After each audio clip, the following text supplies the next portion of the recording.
live also now. Give me 1 second, I'll switch on the.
Okay. Yeah, Mataji, we have started recording and it's live. Let's start. Yes, Mataji. Okay.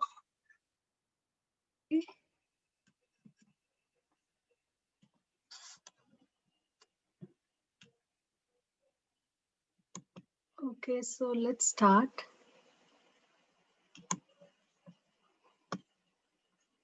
Welcome to all the devotees. Let us try to discuss the nectarian words of Srimad Bhagavad Gita under the guidance of Srila Prabhupada and our Guru Maharajas. So we can start with offering prayers. Om Ajnanatimirandasya Jnananjana Shalakaya Chakshurunmilitam Yena Tasmai Shri Gurave Namaha. Shri Chaitanya Manobishtam Stapitam Yena Bhutale Swayam Rupa Kadamahyam Dadati Swapadantikam Vandeham Shri Guru Shri Yuta Padakamalam Shri Gurun Vaishnavamscha Shri Rupam Sagrajatam Sahagana Raghunatanvitam Tam Sajivam Sadvaitam Savadutam Parijana Sahitam Krishna Chaitanya Devam Shri Radha Krishna Padan Sahagana Lalita Shri Vishakhanvitamscha He Krishna Karuna Sindho Dina Bandho Jagatpate Gopesha Gopika Kanta Radha Kanta Namostute Tapta Kanchana Gaurangi Radhe Vrindavaneshwari Vrishabhanu Sute Devi Pranamami Hari Priye Vancha Kalpatarubhyascha Kripa Sindhubhya eva cha Patitanam Pavanebhyo Vaishnavebhyo Namo Namaha Nama Om Vishnupadaya Krishna Preshtaya Bhutale Srimate Bhakti Vedanta Swamin Niti Namine Namaste Saraswate Deve Gauravani Pracharine Nirvisesha Shunyavadi Paschatya Deshatarine Jai Sri Krishna Chaitanya Prabhu Nityananda Shri Advaita Gadadara Shri Vasadi Gaura Bhakta Vrindam Hare Krishna Krishna Krishna Hare Hare Hare Rama Rama Rama Hare Hare Mukam karoti vachalam pangum langayate girim yatkripatamaham vande Sri Gurum Dinatarinam.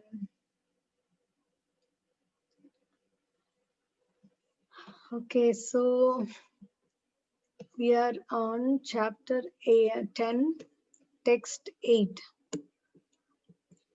So this is going, these 4 shlokas, 10.8, 9, 10 and 11 are called the Chatushloki Bhagavad Gita. That means these are the seed shlokas of Bhagavad Gita, and the whole Bhagavad Gita is an expansion of these shlokas. So it's very important to know what this Chatushloki Srimad Bhagavad Gita is. Chatushloki is 4 shlokas. Bhagavad Gita, the essence of it in 4 shlokas. So 10th chapter, we know it is the chapter about Vibhuti Yoga, or the opulence of the Absolute. So Krishna didn't talk about him first. So first chapter, it started off with listening to Arjuna, and then he listened completely, what Arjuna has got to say. We can learn how to preach to people, like how Krishna is showing us. So first is listening to them and what they want. That's the first thing he's addressing. So Arjuna's main point was, after telling so many other points about why uh, he didn't want to fight, and when Krishna said that, I'm so surprised that you're giving all such arguments to me, he pinned down that to one point. How can I kill men like Bhishma and Drona who are worthy of my worship? That was his main problem. And in fact, in the purport, Srila Prabhupada says that he's indirectly asking to Krishna, will you kill Sandipani Muni or your own grandfather Ugrasena? Will you be able to fight with them? So that was his biggest stumbling block. So Krishna starts off by saying that you're thinking that you're killing them, they will not die. Neither you will die nor I will die. So he's explaining who are we really. In essence, who is Arjuna, who is Bhishma and Drona, and who are all the kings. Then after explaining to Arjuna what is his constitutional position and how to act with that constitutional position in mind. So Arjuna is having questions. So if I know that this is my constitutional position, let me leave my conditional duties aside and then only concentrate on this constitutional duties that I have to perform. So Krishna says it doesn't work that way. You have to combine both. And while this is 3rd, 4th, and 5th and 6th chapter, while doing both, then you will realize that you are your own enemy. What is it? Your enemies are within you. The senses, uncontrolled senses, and the uncontrolled mind. So controlled mind is your best friend, and uncontrolled mind is your worst enemy. So after explaining about mind, then he's saying about himself. Who is he? In the 7th chapter, knowledge of the absolute. Okay, mind may be so huge for you, but then, you learn about something that's more powerful than the mind. If you have a problem this big, then you put a line that is more bigger than this problem. So Krishna explains about his position and how he is the proprietor of everything, how spiritual energy and material energy are his energies, and how he is energetic, and how he is the basis of everything, and how understanding that when one gives up the body, how he can come back to him.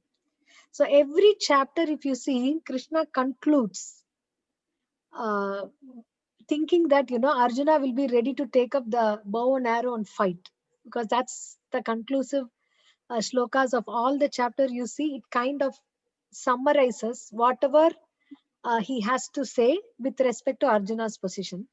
But thankfully for us, Arjuna starts off with a new question. So again, 9th chapter, he elaborately explains the confidential knowledge, and the 10th chapter, how he is present everywhere. How So before going into that details, he's telling his position in this shloka. But before that, what he says is, let's go to the first 7 translations. So how he name vidu suraganaha. There's a second shloka. Neither the hosts of demigods nor the great sages know my origin or opulences. In every respect, I am the source of demigods and sages. I am unborn, beginningless, and all the various qualities of the living beings are created by me alone. And then the seven great sages, and then the four, and then the seven great sages, and before them the four great sages, the Sanat Kumaras, and the seven great sages are Sapta Rishis, and the Manus are all coming from me, born from my mind. So this is the uh, kind of a brief but a huge introduction about him, how he's the source of everything. Now he summarizes this in text 8, which will be the first shloka of the 4 shloka series. So anyone wants to read this? Can I? Yes, Varun. Okay. Aham sarvasya prabhavo mata sarvam pravartate iti matva bhajante mam muda bhava samanvita. Very good. Thank you so much. So sweet. So, translation: I am the source of all spiritual and material worlds. Everything emanates from me. The wise who perfectly know this engage in my devotional service and worship me with all their hearts. So, why is it important to know who is the source of all spiritual and material worlds, or who is our source? Why do you think it's important to know the source?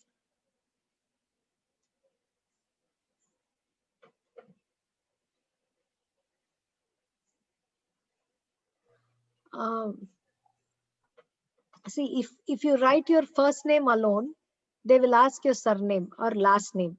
See, that is a source. So Srila Prabhupada explains that you came from your father came from his father, and your grandfather came from his father, your great grandfather came from his father. Like that way, if we go, then we come to the one of the rishis, who, that's where we call the Gotra, where the Gotra is from. Gotra is actually lineage of the rishis. And finally, we reach to Krishna, that he is the source of all spiritual and material worlds. Because the quest to know our source is there everywhere. We have not come here on our own. But then it is foolishness to stop digging our source beyond a point. So that's what he's concluding the 7 verses in this 8th verse, telling that he is a source. And how to know that he is a source? And what one will do after knowing that he is a source? A learned scholar who has studied the Vedas perfectly and has information from authorities like Lord Chaitanya, and who knows how to apply these teachings, can understand that Krishna is the origin of everything in both the material and spiritual worlds. So, Sarvasya, of all. So, there is a reason why Srila Prabhupada translates Sarvasya of all as both material and spiritual worlds. So, let's come to that. And because he knows this perfectly, he becomes firmly fixed in the devotional service of the Supreme Lord. He can never be deviated by any amount of nonsensical commentaries or by fools. I mean, one may wonder why Srila Prabhupada has to write such strong statements in between commentaries. And when some people, they get they wonder, why is he writing this? But we'll see why is he writing this. He himself is saying here. I thought we'll go to that and read that. This is introduction. Yeah.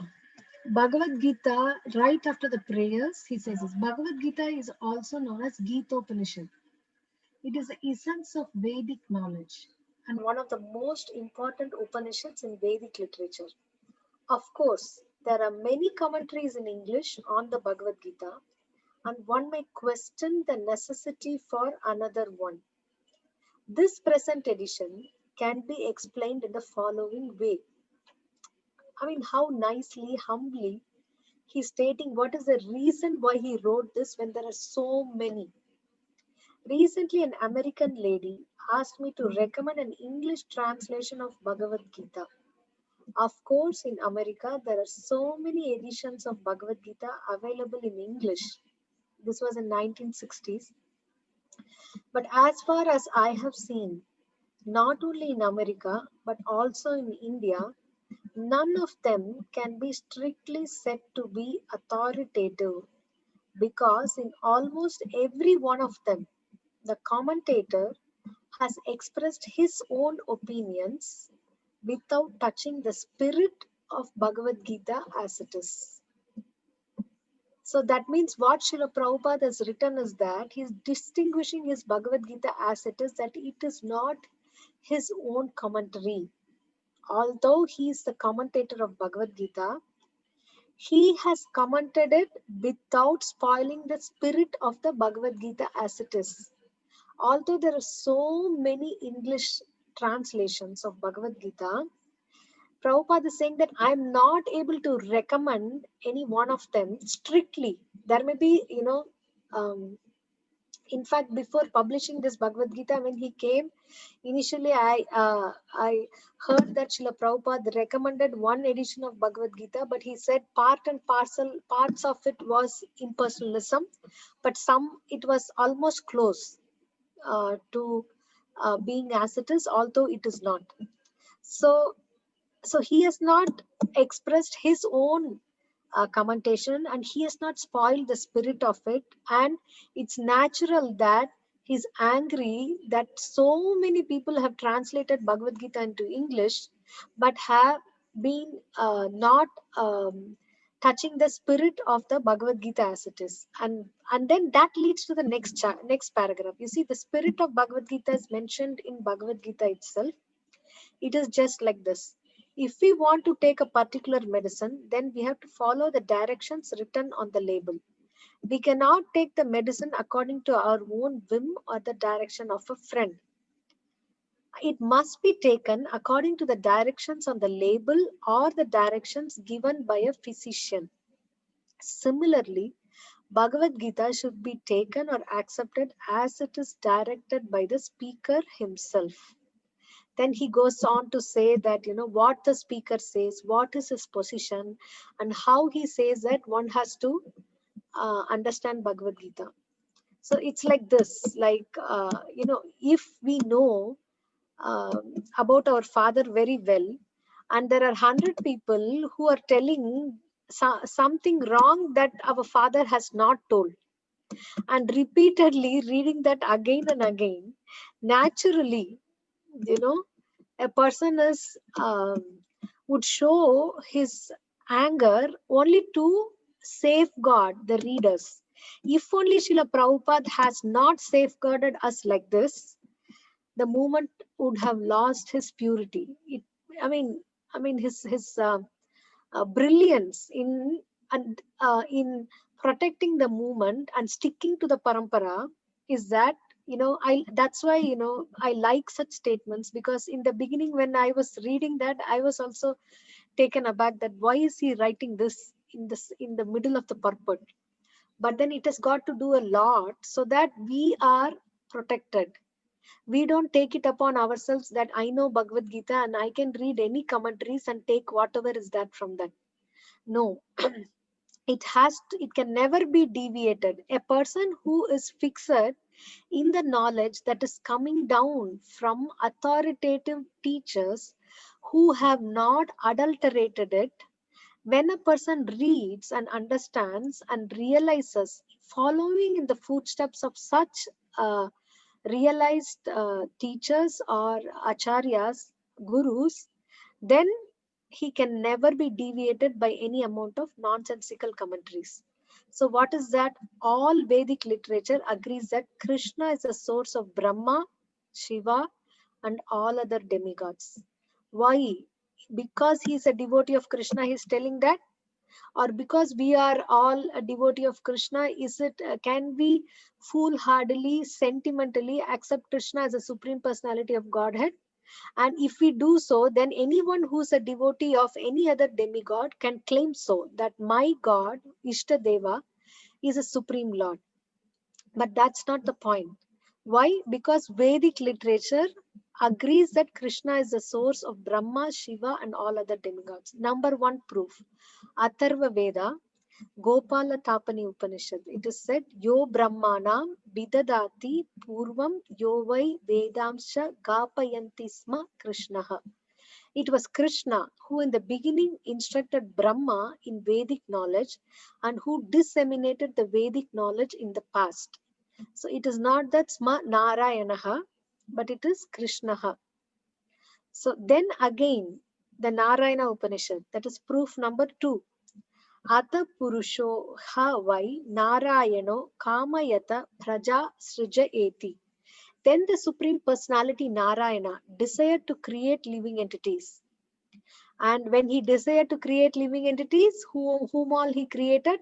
Narayanat Brahma Jayate, Narayanat Prajapati Prajayate, Narayanat Indro Jayate, Narayanat Ashtav Vasavo Jayante, Narayanat Ekadasha Rudra Jayante, Narayana Dvadashadityaha. From Narayana, Brahma is born. From Narayana, the patriarchs are also born. From Narayana, Indra is born. From Narayana, the 8 Vasus are born. From Narayana, the 12 Rudras are born. From Narayana, the 12 Adityas are born. This Narayana is an expansion of Krishna, and that is why he's telling that Krishna is the source of all the spiritual worlds also. So Vasus have got to do with the 8 elements of nature, Bhumi, Apo, Nalo, Vayuhu, and their respective controllers or expansions of them. 11 Rudras, they are for annihilations, and Adityas are for maintenance. The 12 Adityas basically are 12 different forms of main Aditya, the sun god. So how he is everybody has come from him. That is from who? From Narayana. And Srila Prabhupada is telling that Narayana is an expansion of Krishna. Now, in the same Vedas, it is said Brahmanyo Devaki Putraha. On this basis, Srila Prabhupada is telling that Narayana is an expansion of Krishna. Brahmanyo Narayanaha, it could have told, but specifically Brahmanyo Devaki Putraha. Devaki Putraha is not Vamanadev, is not Narayana, is not any Upendra, Keshava, but it is Krishna. The son of Devaki, Krishna is a supreme personality. So Narayana Upanishad 4, then it says that in the Eko Vai Narayana Asan, Na Brahma, Ne Shano, Napo, Nagni, Somo, Neme, Dvav, Aprithvi, Na Nakshatrani, Na Suryaha. In the beginning of the creation, there was only the Supreme Personality Narayana. There was no Brahma, no Shiva, no water, no fire, no moon, no heaven and earth, no stars in the sky, no sun. So far he has given like 5-6 proofs, and then finally here he continues Maha Upanishad. It is also said that Lord Shiva was born from the forehead of the Supreme Lord. Thus the Vedas say that it is a Supreme Lord, the creator of Brahma and Shiva, who is to be worshipped. In other sense, if he is worshipped, then the purpose of worshipping Brahma and Shiva, or them being existent, is fulfilled. And again in Moksha Dharma of Mahabharata, Krishna also says, here Krishna personally says, Prajapatim cha Rudram chapi aham eva srijami vai. Tauhi mam na vijanito mama maya vimohitau. The patriarchs, Shiva and others are created by me, though they do not know that they are created by me. Why they do not know? Because they are deluded by my illusory energy. We can see that how when Lord Shiva wanted to see Mohini avatar, and how he exhibited this pastime of how the illusory energy of the Lord is not easy for anyone to overcome. So in the Varaha Purana, it is also said, Narayana Paro Devas Tasma Jatas Chaturmukaha Tasmad Rudro Bhavat Devaha Sacha Sarva Jnatam Gataha. Narayana is the Supreme Personality of Godhead. From him Brahma was born, from whom Shiva was born. So this is a very, very important purport, and Srila Prabhupada has given so many quotes in the purports from different Puranas, different Upanishads, and especially Vedas, to say that how Krishna is a supreme source of everything. There are two different things. Aham sarvasya prabhavo. I am the source of everything. Everything includes material and spiritual worlds. In the source of material world is Narayana, but I am the source of Narayana also. And then mattaha sarvam pravartate. From me comes everything. See, that's I am the source of everything, and from me everything emanates from me. So actually he is emphasizing that how it both looks like meaning the same, and it is the same, but it is told twice in the essence of in the four shlokas. That means we can understand that without understanding this fact that he is the source of everything and everything emanates from me, we cannot advance in devotional service. This is the first fact that we have to know without doubt. So after explaining all this, so Krishna is telling that um, that one who knows this is really intelligent. What? How? Only a fool would consider Krishna to be an ordinary man. So after knowing all this, if we consider even in the heart of hearts, somewhere envying the Lord, that why can't I become like him, then we are fools. So he says that we shouldn't be fools and we should not be bewildered by fools also. A Krishna conscious person should not be bewildered by fools. He should avoid all unauthorized commentaries and interpretations on Bhagavad Gita and proceed in Krishna consciousness with determination and firmness. So how do we know that Srila Prabhupada it did not interpret or do Bhagavad Gita because in his own? Because you see, he is sticking to the spirit of Bhagavad Gita and he wants everyone to be Krishna conscious, not Prabhupada conscious. At least Prabhupada wanted. Many people don't know him, and even if he has been the founder of everyone, even if he has been the greatest transplanter of the Vedic knowledge in the West, and the person who proved that Vedic knowledge is not only for um, people who are supposed to be following a certain religion or who are coming from a certain region, but still he's not as widely known as Krishna is known. His main aim is glorification of Krishna. So many people know Hare Rama, Hare Krishna. Yes, there Krishna is worshipped. They know that, but they don't know that who is the founder of this movement.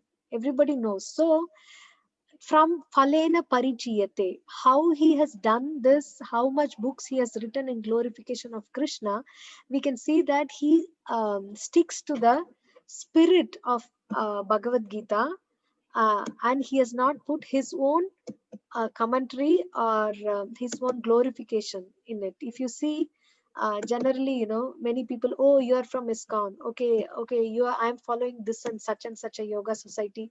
I'm following this guru, that guru. Every other so-called yoga society is named after the person who has started that, at least contemporarily. Okay, but Srila Prabhupada never named any of named ISKCON like that. It was only for International Society for Krishna Consciousness, for the glorification of the Lord.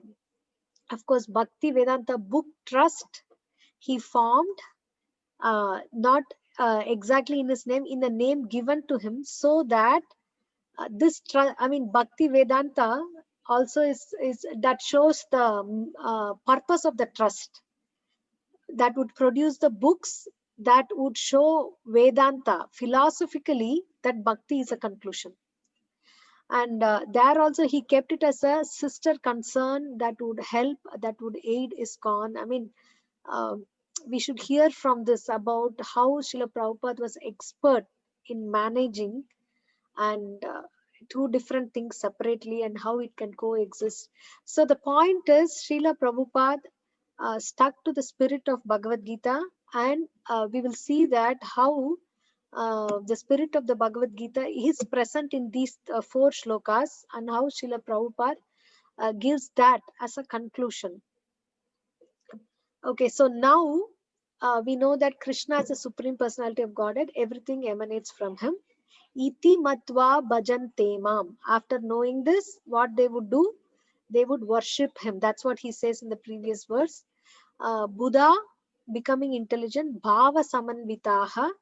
They would worship him with emotions that is based on scriptural understanding of knowing that how he is the source of everything. Then how that happens, how one can become intelligent and how one can render devotional service, Krishna is explaining in this verse. Anyone wants to read this?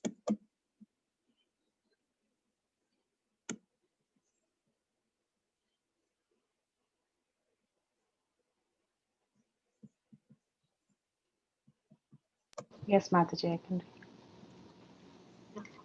Machchitta matgata prana bodhayanta parasparam kathayantascha mam nityam tushyanti cha ramanti cha. Thank you, Mataji. So translation, the thoughts of my pure devotees dwell in me. Their lives are devoted to my service, and they derive great satisfaction and bliss from always enlightening one another and conversing about me. So this is how an intelligent person grows. How is that? See, he's talking about pure devotees, how the thoughts of pure devotees dwell in him, and how their lives are devoted to him. And not only that, very, very important, they derive great satisfaction and bliss from always enlightening one another and conversing about him. Jnana yoga you can do on your own. You can hatha yoga you can do on your own.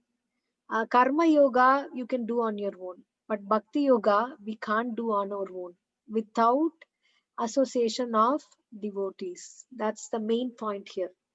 If there is no one to converse about him, how can we grow?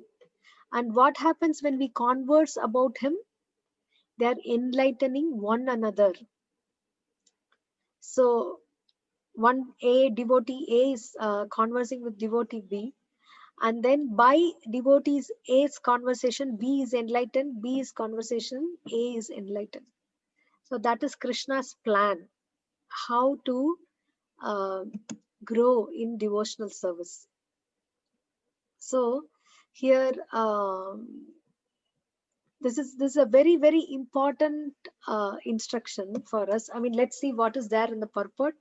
Srila Prabhupada talks about the creeper of bhakti, how it grows.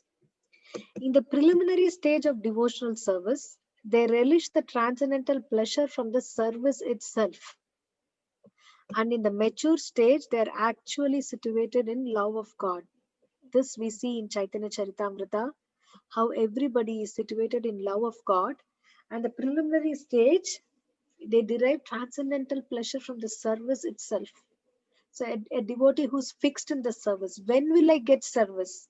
No matter what, whether my condition is favorable or not, whether I am in happiness or distress, that has got to do with my material body and karma, but I always hanker to do devotional service to you. So when that is the preliminary stage, when a person is situated in that, then they derive transcendental pleasure from the service itself.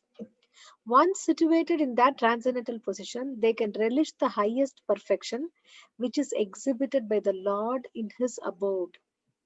That is, who are situated in love of God. Lord Chaitanya likens transcendental devotional service to the sowing of a seed in the heart of a living entity. There are innumerable living entities traveling throughout the different planets of the universe, and out of them there are a few who are fortunate enough to meet a pure devotee and get the chance to understand devotional service. Anybody remembers the Sanskrit for this from Chaitanya Charitamrita? Yes, say that again, sorry. Was that Brahma. So this opportunity that the innumerable living entities traveling throughout the different planets of universe, so many of them. Brahmanda Brahmite Kone Bhagavan Guru Krishna Prasade Pai Jiva Bhakti Lata Beach. Yes, Mataji. So we can see how, see, this is an example. Srila Prabhupada is not writing even English on his own. Behind his every line of English, there is a verse in Sanskrit. There is a verse that is quoted somewhere. Why? Because there is no difference between the book Bhagavata and person Bhagavata. Person Bhagavata, when he speaks, when he thinks, when he writes, the book Bhagavata emanates from him. But the book Bhagavata is constant, okay? But the person Bhagavata can make the book Bhagavata accessible by different kinds of people according to time, place, and circumstances. Imagine reading Bhagavad Gita, Srimad Bhagavatam, Chaitanya Charitamrita without the purports of Srila Prabhupada. I don't think hardly we can understand anything. So that is the glory of person Bhagavata. So here you see Brahmanda Brahmite Kone. Brahmanda Brahmita. Usually we go between it within this universe from the different planetary systems. Shine Punya Martya Lokam Vishanti, he says. But after we continue to do that until this Brahmanda is over.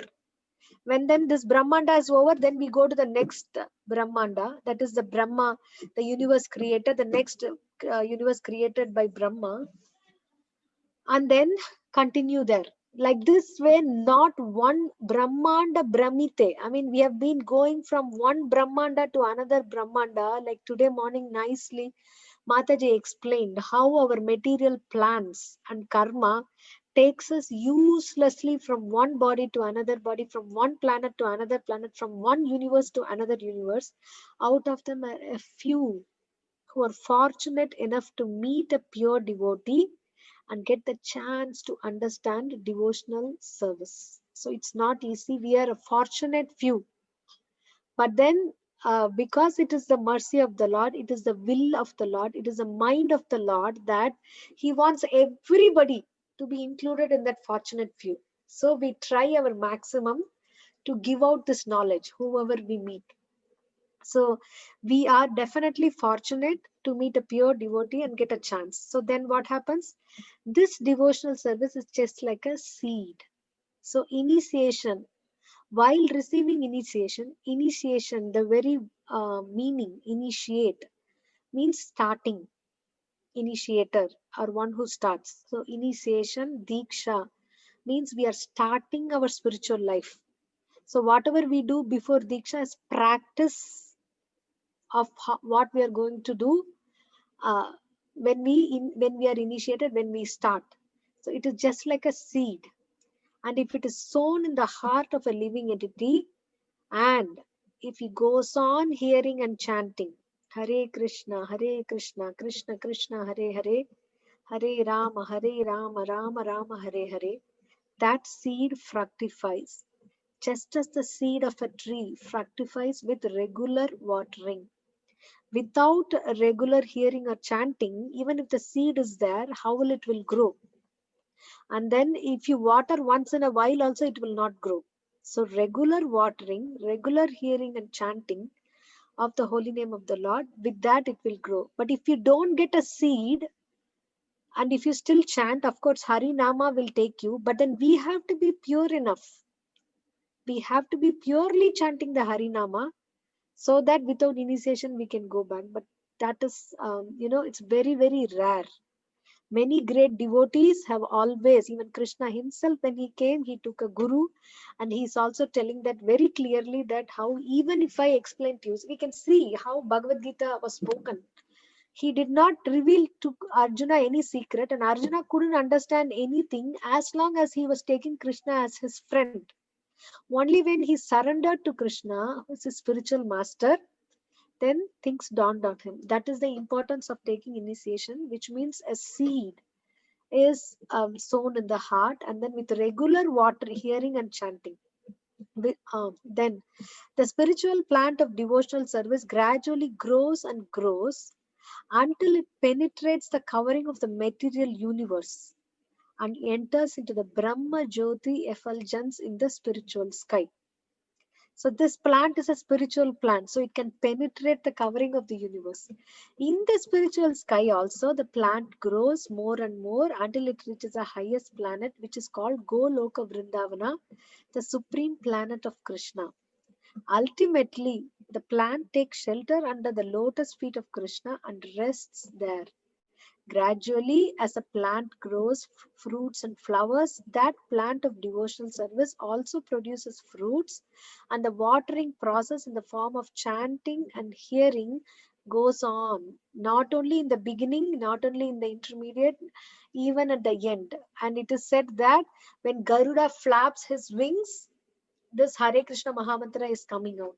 Yashodama is chanting this Hare Krishna Mahamantra. This Mahamantra is chanted by the gopis. Golokera Premadana Harinama Sankirtana. So this is directly imported from the spiritual world, because those people who are in separation of the Lord, to mitigate the separation of the Lord, they are chanting this mantra so that this Hare Krishna Mahamantra is non-different from the Lord, and they can feel the presence of the Lord. So that is the process, and that continues. This plant of devotional service is fully described in the Chaitanya Charitamrita, Madhya Leela, chapter 19. It is explained that when the complete plant takes shelter under the lotus feet of the Supreme Lord, one becomes fully absorbed in love of God. Then he cannot live even for a moment without being in contact with the Supreme Lord, just as a fish cannot live without water. In such a state, the devotee actually attains the transcendental qualities in contact with the Supreme Lord.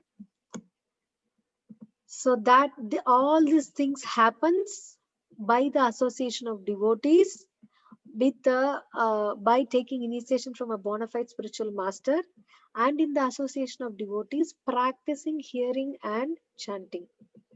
So without the association of devotees, it wouldn't have this is not possible. If it was possible, why Krishna is telling this in the next verse, that Katayantascha mam nityam tushyanticha ramanticha. He could have told that just they would be chanting my name and they would be in ecstasy. So this is not something that we can do alone. And in order to do with others, we need to have proper relationship with devotees and not take them for granted. That's a totally different topic. But the point is, we know that devotees are very rare, and then they have been sent by the Lord here for our own spiritual benefit. Without them, they are like oxygen for our spiritual lives. Without them, we would suffocate. And I have personal experience of this. When in parts of my life I was away from devotees, I was hardly able to chant. It was like totally darkness. So that is why, that is the importance of the association of devotees. And after stressing the association of devotees in the last paragraph, Srila Prabhupada says, if we want to hear more, where should we go to know about more about the devotees and the Supreme Lord? Srimad Bhagavatam. Srimad Bhagavatam is also full of such narrations about the relationship between the Supreme Lord and his devotees. Therefore, Srimad Bhagavatam is very dear to the devotees. Why? It has nothing to do with Dharma, Artha, Kama, Moksha. It is Amala Puranam. It's the only narration in which the transcendental nature of the Supreme Lord and his devotees is fully described. Nothing else is described. In all the other Puranas, in the Itihasas, there are other things also that's described. What to do with Varnashrama, who has to do what duty, what do they get without doing that duty. I mean, everything is there, and the devotional service is also there. And that is why Vyasadev was not feeling satisfied, because he did not take the cream separately and give it. So then he decided to do that. Srimad Bhagavatam is that there is nothing. That's why you see not many description of the pastimes also. I mean, pastimes are described, but the details may not be fully described. In other Puranas, you have more, like you have the previous life of Dhruva, previous life of Prahlad Maharaj, or the other details. But Bhagavatam, Sukadeva Goswami says whatever the history has to be told, then he comes to the point of prayers. You see, from the beginning of the first canto till the 12th canto, the story comes down either to Samvada or Prarthana.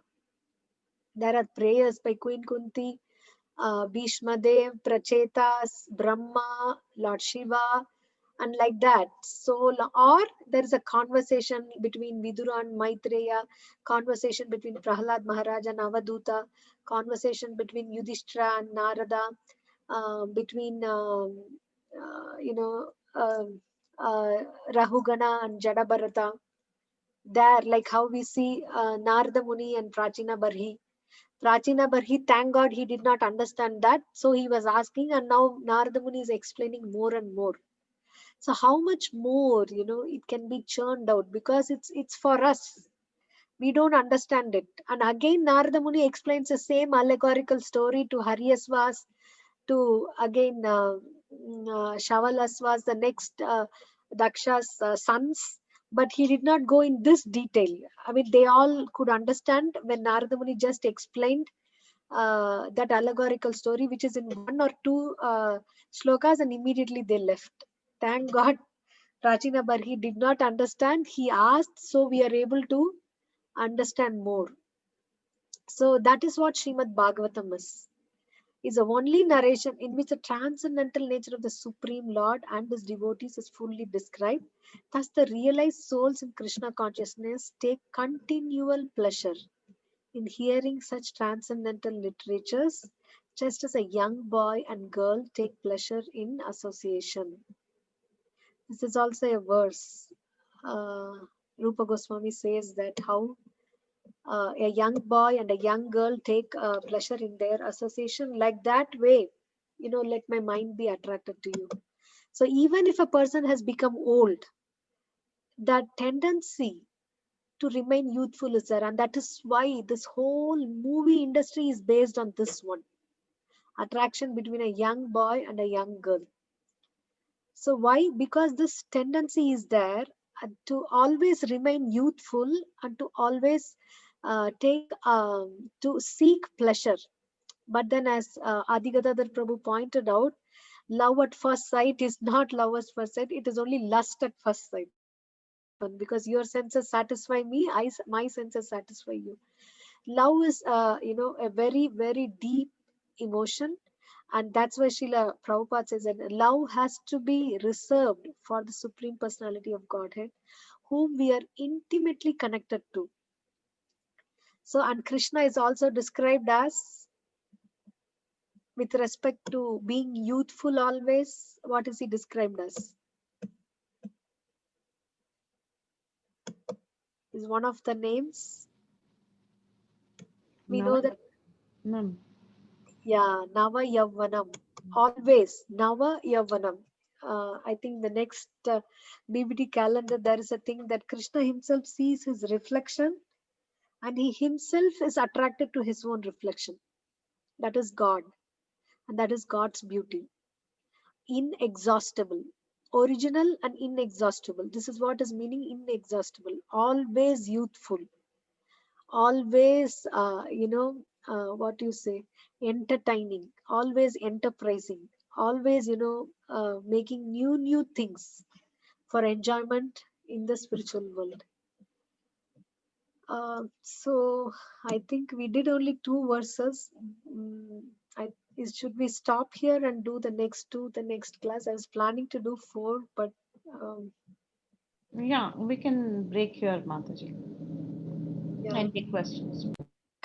So just a summary. So this is a 10.8 shows about the Supreme Personality of Godhead, Krishna's original position. And he says that a person who knows that doesn't theoretically know that and keep quiet. Okay, Krishna is the Supreme Personality of Godhead. What's that got to do with me? No.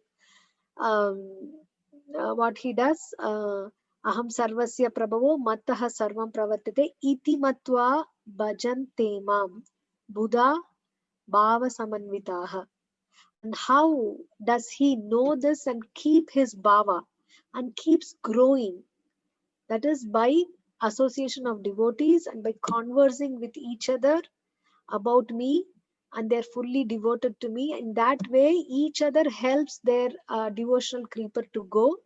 And then if we want more to relish about how Krishna and his devotees are both in the transcendental position and how they enjoy transcendental rasas between each other, then we have to go to Srimad Bhagavatam.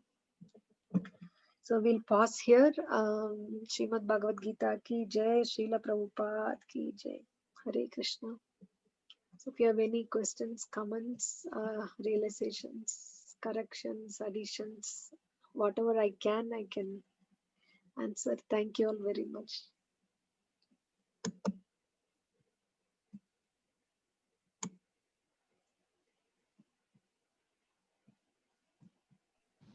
Thank you so much, Mataji. That was such a nice summary of these 2 verses, and it puts things in perspective. Also, glories of Bhagavatam was very, very nice to hear. Thank you so much, Mataji. Thank you, Mataji. Maybe we can all, share one thing from Srimad Bhagavatam that you think is that shows the relationship between Krishna and his devotees. Yeah, as you rightly said, Srimad Bhagavatam has this very nice way of narrating the stories, where it is not just about the story, but it's actually the glorification of the devotee. And Srimad Bhagavatam, the same story is being told in a way that the devotee is glorified and made the hero. That is the beauty of Srimad Bhagavatam. So many examples are given which I've heard. Like, for example, in the story of Vamana Dev, of course, it's very obvious that Vamana is the hero because he's taking away everything from Bali Maharaj. But the way Srimad Bhagavatam narrates is it makes Bali Maharaj the hero. It's all a glorification of the devotee of Bali Maharaj. Hmm. So like that, almost even Vritrasura also in so many places, Indra is glorified as being the killer of Vritra everywhere throughout all literatures. But then the Srimad Bhagavata makes this demon a big hero, Right. that he is actually the real hero. And similarly, Prahlad Maharaj, in the Bhagavatam, it is said that there are almost 10 chapters in the seventh canto describing the story, of which more than 7 chapters is just glorification of Prahlad Maharaj. Right. So imagine one full canto, all the 90% of the chapters are just glorifying the devotee. And Yeah. then the interactions between Krishna and his devotees, everywhere it's the glorification of the devotee. And as you rightly said, it's the essence of devotion is so nicely highlighted as compared to any other scripture that is there. That's why it's Amala Puranam, and that's why it's Ghalitam Palam Shukamukad Amritadrava Samhitam. It's that juicy fruit of all of the entire desire tree of the Vedas. Thank you, Mataji. Thank you so much, Mataji. Hearing from you, who gave us the nectar of Brihad Bhagavatamrita makes it even more sweeter. Thank you so much. I was repeating Mataji. Thank you.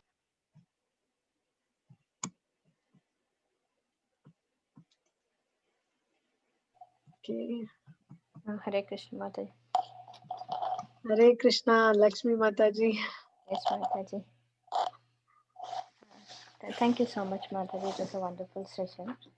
Yeah, as you mentioned, there was 4 slokas, right? But only 2 was completed. But that is good, Mataji, because we can discuss more on these 2 slokas. Yeah. So so that's good for us. Thank you for the text, Mataji. I was wondering whether we are having or not, and because you texted, Okay. we wanted to go ahead and do that. Thank you. Okay, Mataji. So all glories to Prabhupada. Mataji, while we were telling about text too, you said that Krishna was telling, right? Sapta Rishis, Manus, Kumaras, all are born from my mind. Mhm.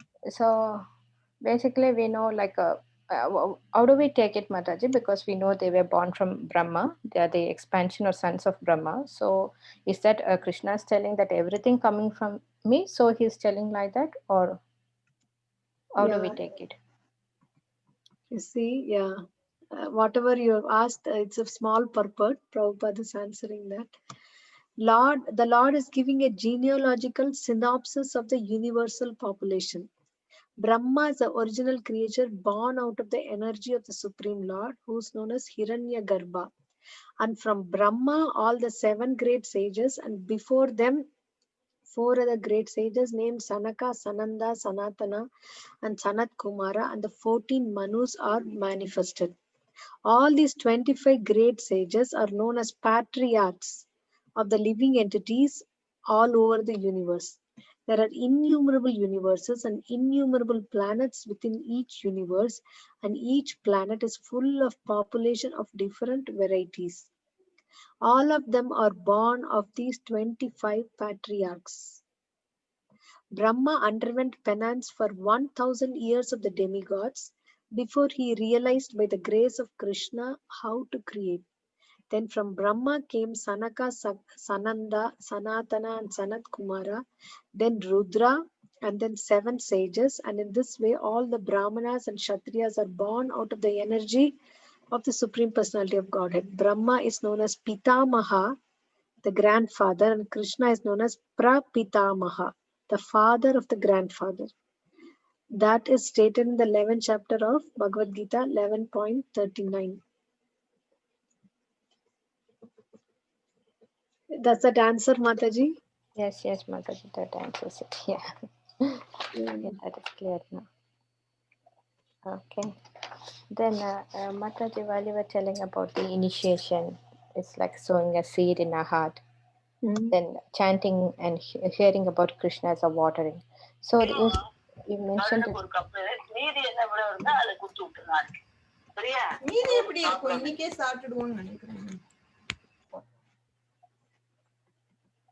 Okay.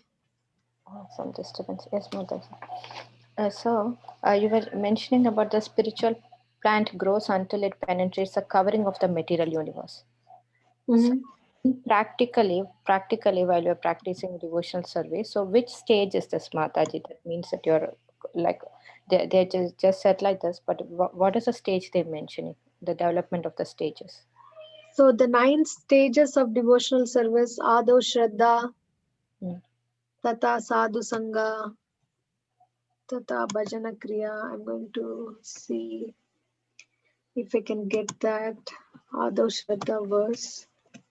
So the ultimate stage is Bhava and Prema, the love for God. Here you see mentioned.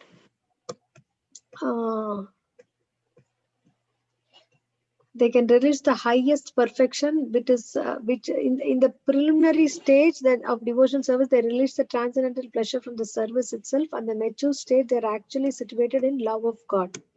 So what is this here? Again, he says, it is explained there that when the complete plant takes shelter under the lotus feet of the Supreme Lord, one becomes fully absorbed in love of God. Love of God is prema. Prema, 9 stages of devotional service. Anybody knows where it is? On the 9 stages, Mataji? Yeah, Ado Shraddha verse. Yeah, I'll send it. You can screen share. Okay.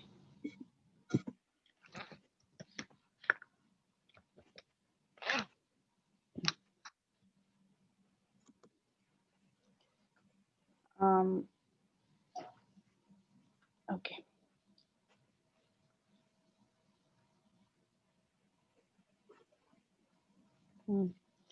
Narada Bhakti Sutra 2, I'll just show this, maybe, you know, just, or we can even go for, it should be in Chaitanya Charitamrita, right? Right. Also, Nectar of Devotion, somewhere we read in purport. In lots of purports. Hare Let's Krishna Mataji. I just googled and it shows chapter 25. I'm not sure. chapter 25, Madhya Leela Mataji. Or I can I just think copy so. paste here. Yeah.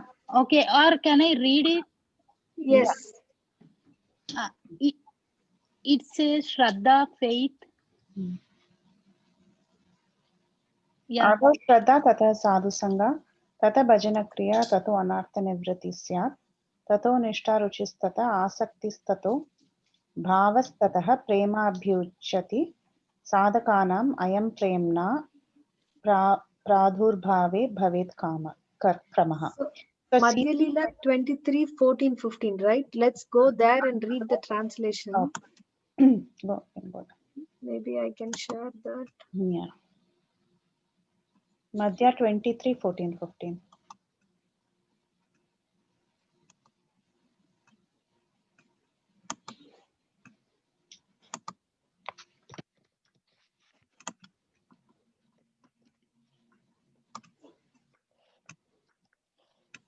Want me to share? I went there. Yeah, 1 minute.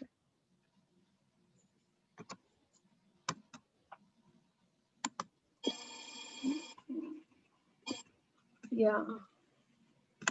Let me share the screen again.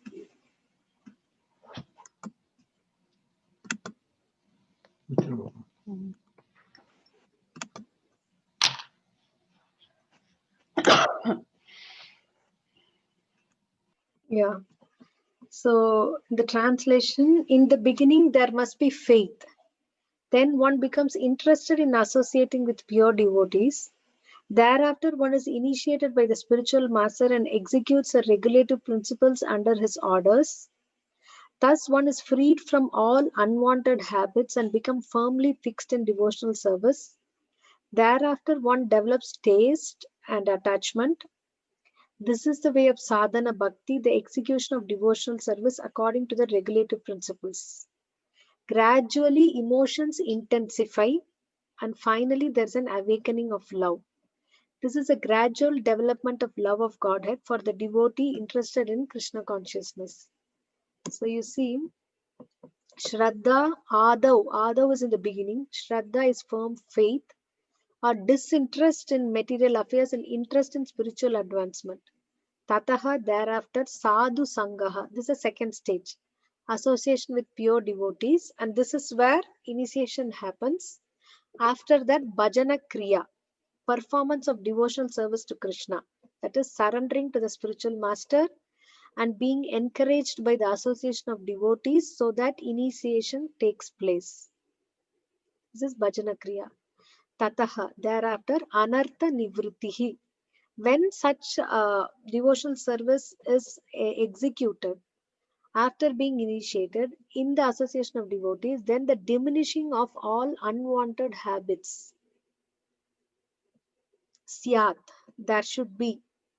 Then Tataha Nishta. After the unwanted habits are diminished, then only Nishta or firm faith. After Nishta comes Ruchi, taste. Thereafter, then Asaktihi, attachment. Then Bhavaha, emotion or affection. Tataha, thereafter Prema, love of God. Abhyutanchati arises. Sadhakanam of the devotees practicing Krishna consciousness. This of love of Godhead, Pradurbhave in the appearance, Bhavet Kramaha. In the chronological order, this happens. Till here, this is sadhana bhakti. Nishta, Ruchi, asakti, then it is bhav bhakti. That's why it's called bhav bhakti or raganuga bhakti. Bhava and prema. I may be little wrong in demarcation, but until the anartha nivritti and nishta, definitely it is sadhana bhakti or bhakti executed with rules and regulations.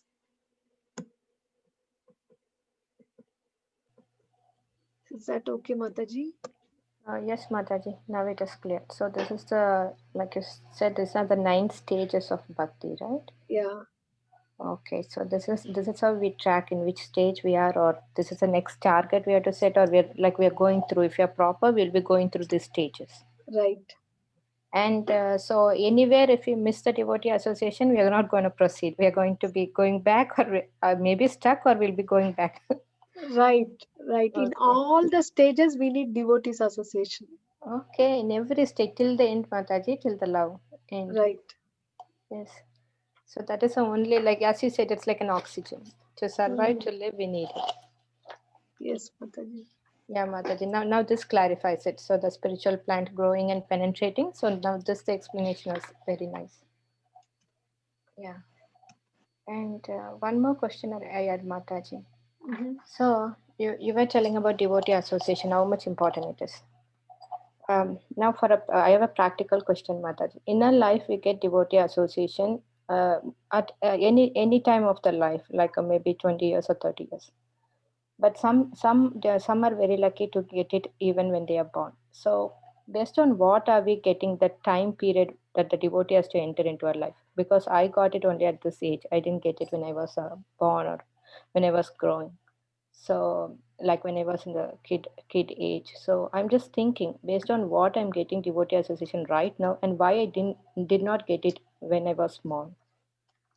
Any suggestions or any ideas, Mataji? That shows your eagerness, Mataji. That's so nice. That's a wonderful realization. And I remember, I'm thinking where Srila Prabhupada has said that recently we read that, right? It doesn't matter what age you came to Krishna consciousness, even a late beginner can achieve perfection if the rules and if everything is followed, and they get the equal opportunity for advancement. I don't know where I read it. Yes, Mataji, in one of the lecture we heard. And also that Maharaj King name is Katvanga Maharaj example always gives, right? In 1 second he gets the love for the God. It's not like, yeah, I don't know whether I'm speaking correctly to the topic or not. Yes. Thank you, Mataji. Yes. So that Katvanga Maharaj, he asked that as he did service to Devas, and he asked that what he wanted in return, and he said that I want to know how much I have life left. Then they said 1 moment, and he came to earth and he perfected his life. So actually in one place, somebody two days or a day before, somebody read this, that even a late beginner can achieve perfection. Doesn't matter whether you are, of course, when you are born, if you are born and if you are taking advantage, that shows that, in the previous life only you were strongly desiring that you want that devotee association from the very beginning of your life, and so you got it. But it doesn't matter even if we get it late. Krishna arranges our life in such a way that we are not discriminated. It's not in chronological order that this devotee was a devotee from birth and she's practicing, and so she must have advanced more than somebody who has come right now. It doesn't happen like that. We will see that in the next 2 verses. Basically, what it bases on, it bases on your sincerity. So it doesn't depend on when you came.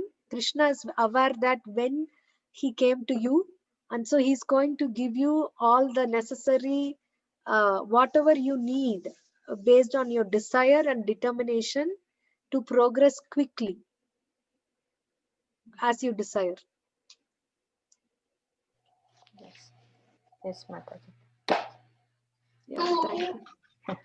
Mataji, can I add Mataji here? Yes, Mataji, please add. Mataji, here, like, before I came to, like, I have a baby, I used to always think, okay, devotee kid, I wanted devotee kid. I was like thinking, you have to start from the beginning. We have to be very careful when you're conceived. So I was so conscious, and I was thinking, oh, devotee kids only will get that kind of, always they get everything, they get learn everything. But I've seen so many others also. Before I did not see, I mean, slowly I was getting over and over years in Krishna consciousness. I've seen some of the devotees kids who were not Krishna consciousness from the beginning. I mean, their parents were not Krishna consciousness when they were carrying the baby, or but still how great kids are. Like they are so advanced. Then the kid was, all the mother was also focused and giving Krishna consciousness from the womb itself, like reading and everything. So it doesn't matter really,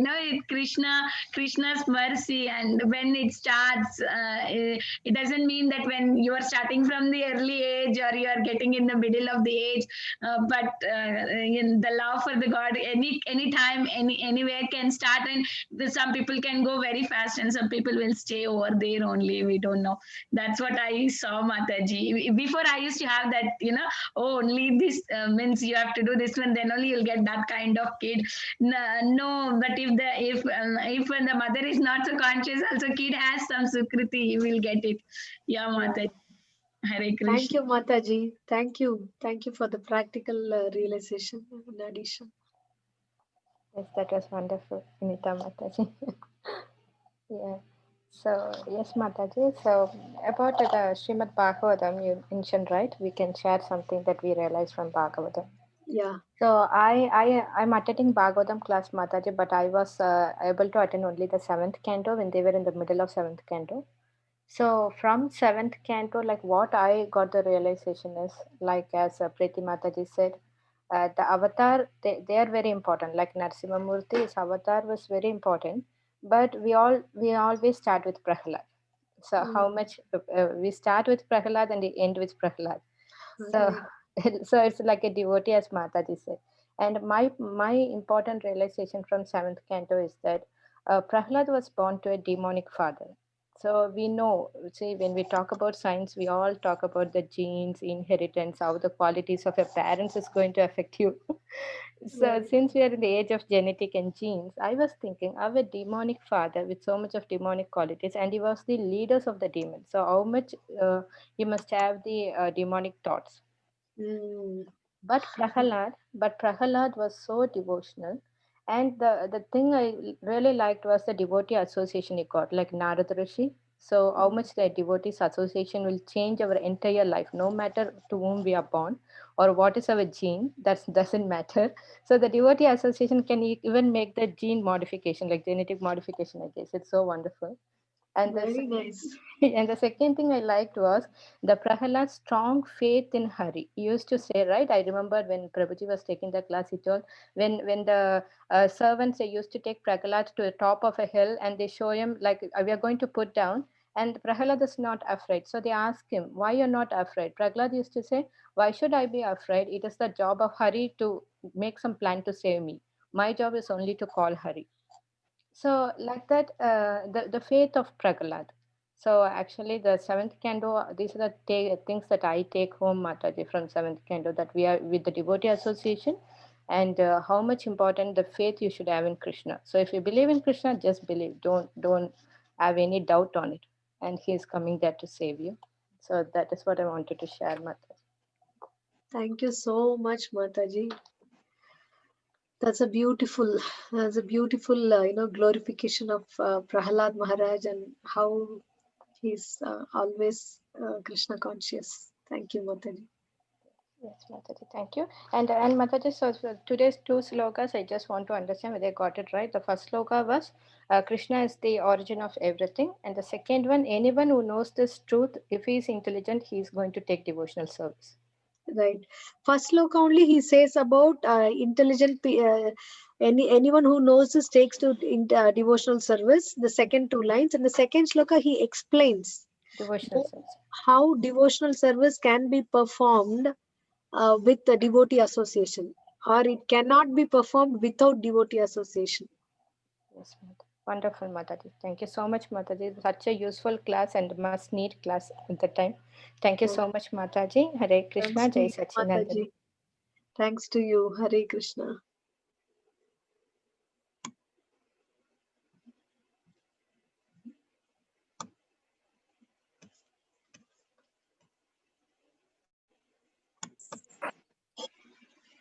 Hare Krishna Mataji, Dandavat Pranam Mataji. Hare Krishna, Prabhuji. Dandavat Pranam. Hare Krishna Mataji. Mataji, like you mentioned, when Lakshmi Mataji asked, like we were born from the from energy, Brahma's energy. The Manus were born from from there. All the population will get started. So it means like we were not there before, or like how is that, Mataji? Okay.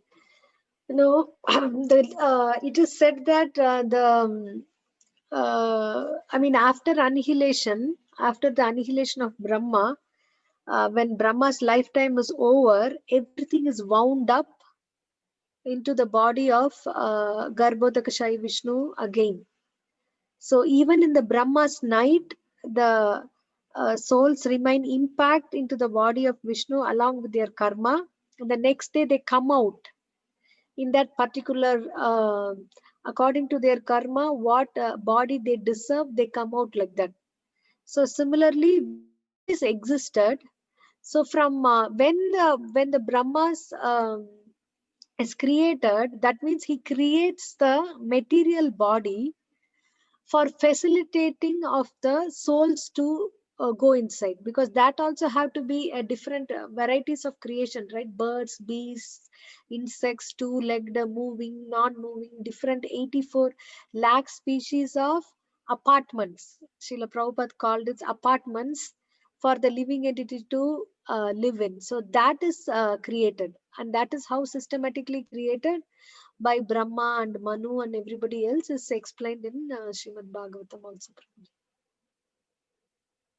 Sure. Thank you so much. Thank you, Prabhu. Krishna. Can Hare I say Hare Krishna? Hare Krishna, Mataji. Hare Can we- Krishna. Harini? Yes, Yes. Mataji. Yes, Mataji. Oh, Yes. so nice to hear you, Harini. Dandavat Pranams. Hare Krishna. Hare Krishna. How are you doing?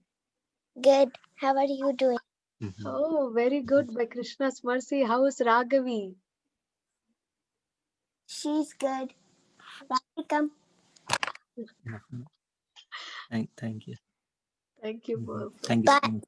Thank you, Thank you. Mataji. Bye. Bye. Hare Krishna.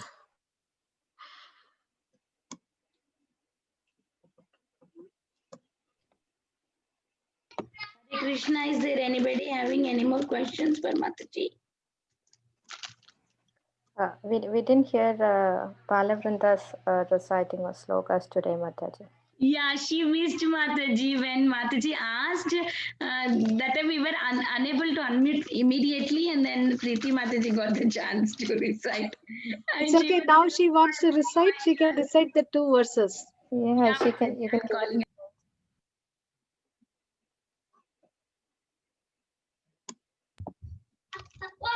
Come, Lalita.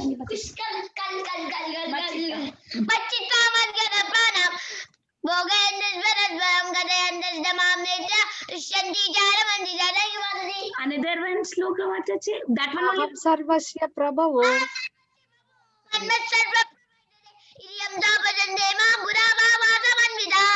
Hari Bol. I will call you Hari Bol Bullet. Shloka Bullet. Thank you, Mataji. Thank you, Vrinda. She's learning, Mataji. Thank you, Mataji, for she's always such an encouraging her. inspiration. Yeah, she's such an inspiration, Mataji. Yes, yes.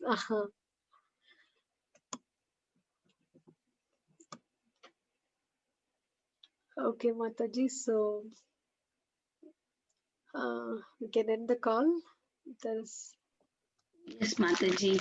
Thank you so much, Lalitangi Mataji. Thanks to everyone who joined. It was another beautiful, beautiful session. Looking forward to next Tuesday. Thank you, Mataji, for the suggestion. It was you who suggested that we can do Chatushloki Bhagavad Gita and help me. Thank you all very much. वाचा कल्पतरुभ्यश्च कृपा सिन्धुभ्येव च पतितानां वैष्णवेभ्यो नमो नमः। कोटि वैष्णव वृंद की जय, श्रील प्रभुपाद की जय, इस ललितांगी माता भक्तवृंद की जय, श्री प्रभुपाद की जय। हरे Krishna. Bhagavad Gita ki jai. Thank you, Mataji. Thank you, Mataji. Hare Krishna. This is chart all shared by